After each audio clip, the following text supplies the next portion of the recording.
call came at 6:47 in the morning, and I remember because I'd been awake since 5, sitting at the kitchen table with cold coffee and a silence so thick it felt like something you could hold in your hands.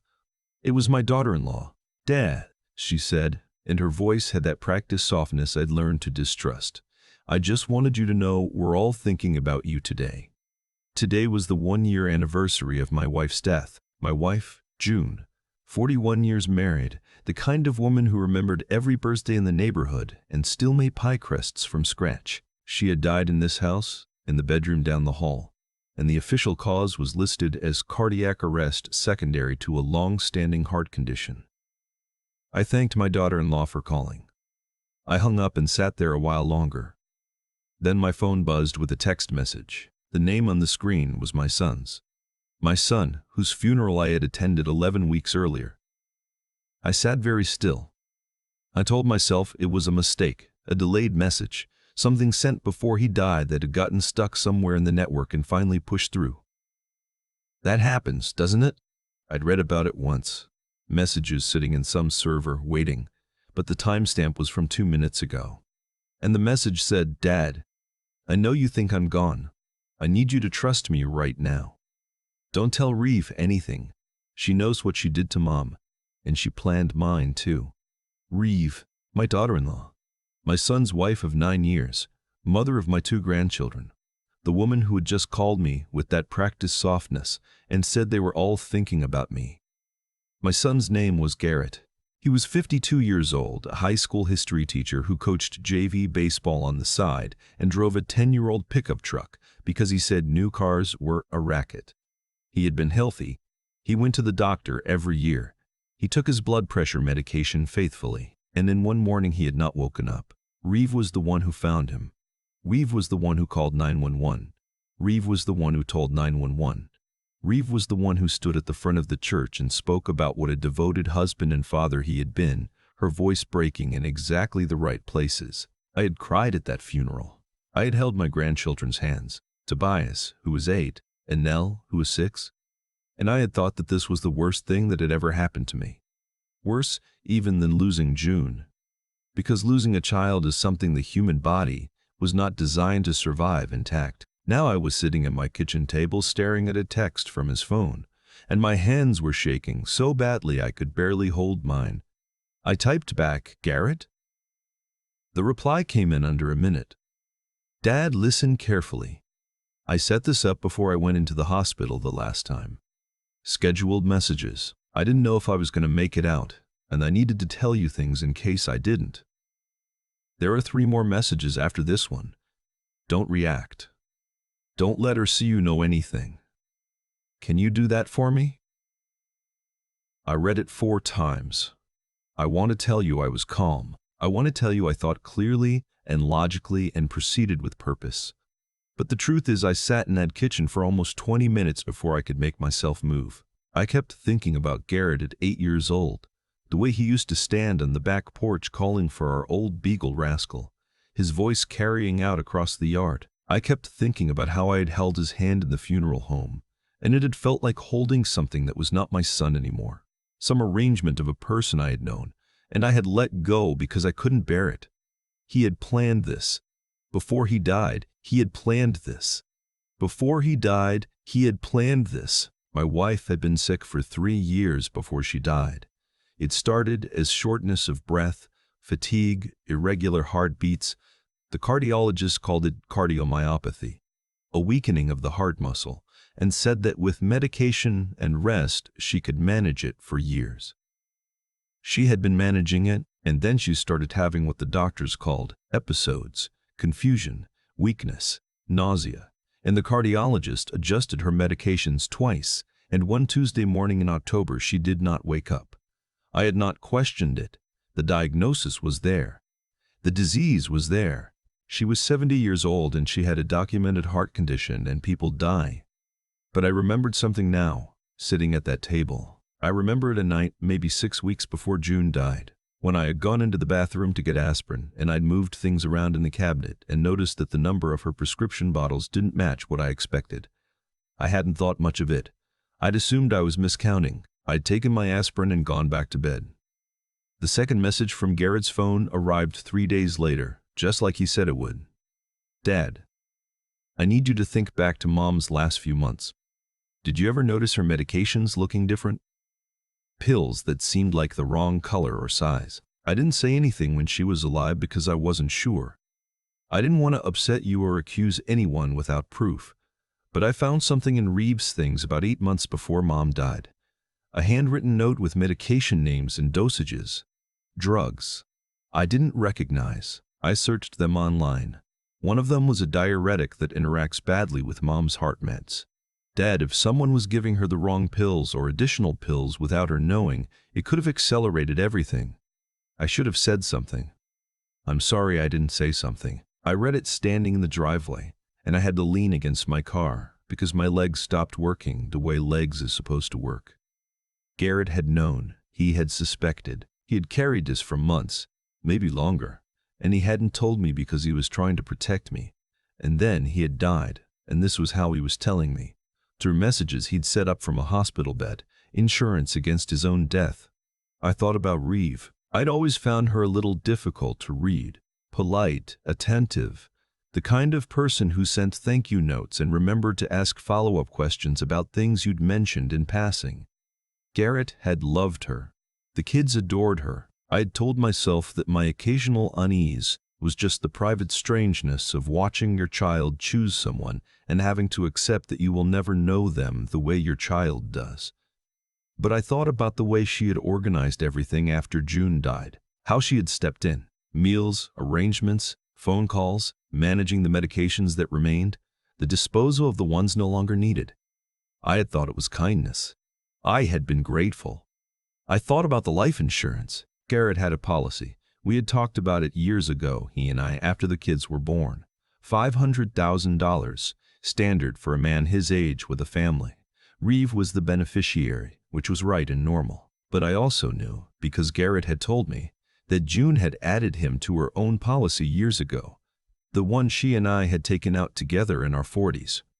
$250,000. Garrett had been listed as a co-beneficiary alongside me. When June died, that money had been split, half to me, half to Garrett. And when Garrett died 11 weeks ago, his estate, including anything he'd received from June's policy, would pass to Reeve. I was not a suspicious man. I had spent 30 years as a high school shop teacher. I built things with my hands, and I believed, in a way that embarrassed me sometimes, in the basic decency of people. I had not seen this coming. I had not looked for it. I had stood at 2 funerals in 14 months and held it together, and I had not once looked at the woman standing beside me and thought, you. But I was looking now. The thing I decided, in the 3 days between the second message and the third, was that I was not going to do anything stupid. I was not going to confront Reeve. I was not going to call the police based on text messages from my dead son's scheduled phone queue. I was going to think. I called a man named Al Forsyth, who had been my next-door neighbor for 20 years and who was a retired pharmacist. I didn't tell him everything. I told him I'd come across some old medication bottles for my wife's last few months and I wanted to understand what some of the drugs were. I gave him names from memory. The names from June's legitimate prescription list, which I had kept in a folder in my filing cabinet because I am the kind of person who keeps folders. Al walked me through each one patiently, the way he always did things. Then I asked him, casually as I could manage, about interactions, about what kinds of additional substances could cause problems with heart medications. He paused. "You're not asking about June, are you?" he said. It wasn't quite a question. I told him I wasn't sure what I was asking. He told me to come over. We sat in his kitchen for 2 hours. He pulled up reference databases on his laptop, the ones pharmacists use, and he walked me through it. Some diuretics, he said, when combined with certain heart medications at the wrong doses, could cause electrolyte imbalances severe enough to trigger cardiac events. It would look, on a standard autopsy, like a complication of the underlying heart condition. You would have to be specifically looking for it to find it. And if no one had any reason to look, if the deceased was elderly, if there was a documented cardiac condition, if the death occurred at home in the night, no one would look. I drove home and sat in the dark in my truck for a long time. The third message arrived on schedule. Dad, In the garage, in my old toolbox, the red Craftsman one you gave me when I moved out. I still have it. There's an envelope taped to the bottom inside. I put it there after Reeve and I started having problems. Inside is a note I wrote, a copy of a document I photographed on my phone, and the USB drive. The document is from her laptop. I found it when she left herself logged in. It's correspondence, Dad, with someone I don't think was her friend. Please take the envelope. Don't tell anyone you have it. Take it to the police. I should have done this myself. I'm so sorry I didn't. Reeve and the kids were still living in the house. Garrett's house, the one they bought together 12 years ago. 20 minutes from mine. I had a standing arrangement to take Tobias and Nell every Sunday for a few hours. Give them a normal afternoon, pancakes and board games, which is what you do when the world has stopped making sense for children. You give them pancakes and board games. That Sunday I arrived at 10 o'clock like always. Reeve answered the door in yoga clothes and bare feet. She looked rested. She looked like someone who had been sleeping fine. The kids tore past her and grabbed my hands, and Tobias wanted to show me something he'd built in Minecraft, and Nell had drawn a picture she needed to give me immediately, and I let all of that happen. I am their grandfather. That is the most real thing in my life. I crouched down and I looked at the picture. A green house with a yellow sun and 4 stick figures, 2 tall and 2 small. And I said it was the most beautiful thing I'd ever seen, and meant every word. We spent 2 hours doing what we always do. I made them the pancakes with blueberries because Nell won't eat them without blueberries. We played 3 rounds of Uno. Tobias beat me twice, and I let him win the 3rd time, which I will deny if asked. When Reeve came to collect them, she invited me to stay for lunch. She said she'd been meaning to talk to me about Garrett's things, what I might want to keep, how we could arrange a time to go through the garage together. I said that sounded like a good idea. I said next weekend, maybe. She smiled. When she took the kids inside for their naps, I went to the garage. The red Craftsman toolbox was on the 2nd shelf, right where it had always been. I lifted the tray out. I found the envelope immediately, flat and unremarkable, taped to the inside bottom with electrical tape the way Garrett had always sealed things he wanted to keep secure. He'd done the same thing with Christmas money he hid from his mother when he was a teenager, stuffed into a box in his closet, and I was the one who taught him that trick. It caught me so hard I had to stop and breathe. I put the envelope in the inside pocket of my jacket. I stayed another 15 minutes and talked to Reeve about the gutters, which she said needed cleaning. I said I'd come look at them in the spring. I drove home with my hand steady on the wheel and did not open the envelope until I was inside with the door locked. The note was in Garrett's handwriting. 5 pages, dated 8 months before he died. He laid it out carefully the way a teacher would: timeline, evidence, observations. He described finding the document on her laptop.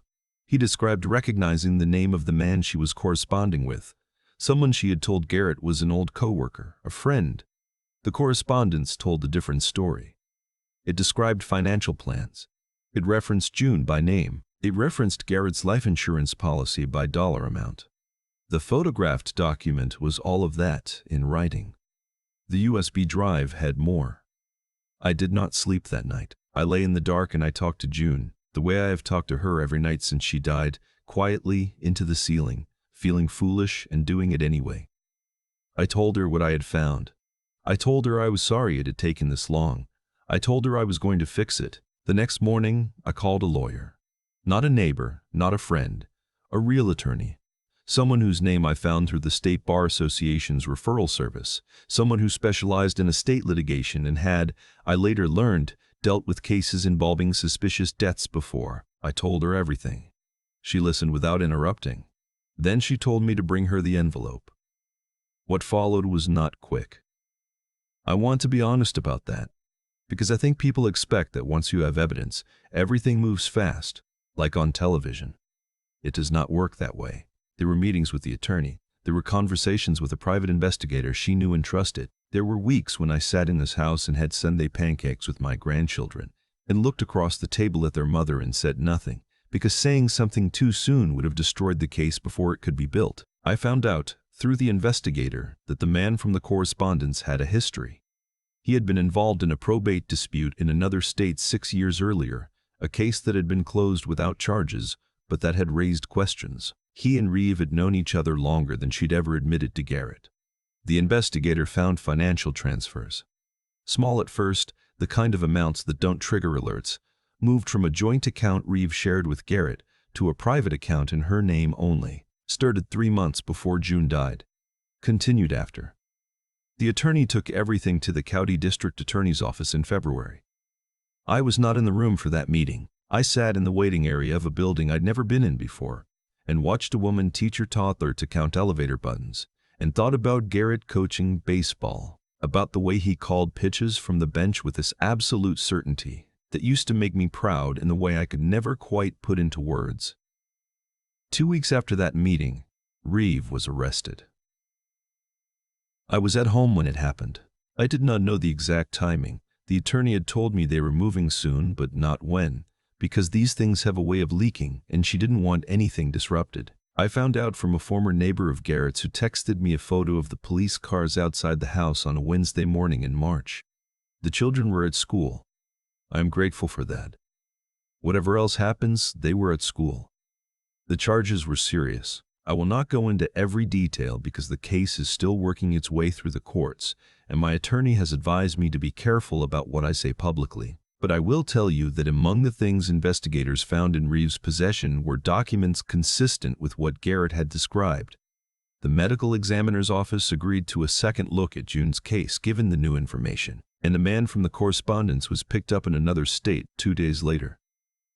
Tobias and Nell are with me now. There was a period of uncertainty about custody. When a parent is arrested, things move in ways that are difficult and slow and awful, especially for children. And I do not think I have the words for what those weeks were like. What I can tell you is that my son, who was a thoughtful and deliberate man, had also left a letter with his attorney. A separate letter, sealed, to be opened only in the event of his death under circumstances that were disputed. In that letter, he had expressed his wish that his children be placed with me. He had thought of everything. Tobias still sleeps with the light on. Nell draws pictures constantly. Houses, sons, families of stick figures, always 4, always the same. Too tall and too small. I tape them to the refrigerator. I've run out of room and I put them on the cabinets now. And then the pantry door, and there's one on the wall by the window that I can see from the kitchen table where I sit in the mornings with my coffee. I talk to Garrett now too, along with June. It feels a little crowded in the ceiling, but I think they can hear me. What I want to say to you, because you are watching this and something in the title of the thumbnail made you curious, made you wonder what a man does when the worst has already happened and keeps happening, is that I spent a long time being the kind of person who didn't look too closely at things. I trusted. I believed in the basic decency of people, and I let that belief stand in for attention. My son paid attention when I didn't, and even from wherever he is now, he found a way to hand me what I needed to make it right. I still have that first text message saved on my phone. I have never deleted it. Sometimes I take it out and read it the way you might read a letter you've carried in your wallet for years. The paper worn soft at the folds. Dad, I know you think I'm gone. I do, son. I know you're gone. But you didn't leave me alone in this, and I want you to know that I'm not going to leave those kids alone either. I'm going to be here. I'm going to make the pancakes and tape the pictures on the walls and show Tobias how to change a tire when he's old enough, the way I showed you. I'm going to do all of it. Thank you for trusting me with this. Thank you for finding a way. If you're watching from somewhere and you have people who need protecting, pay attention. Don't wait for someone else to notice. Don't assume. And if you're carrying something heavy and you don't know who to tell, I hope this helped you feel a little less alone. Tell me where you're watching from. I always want to know how far a story can reach.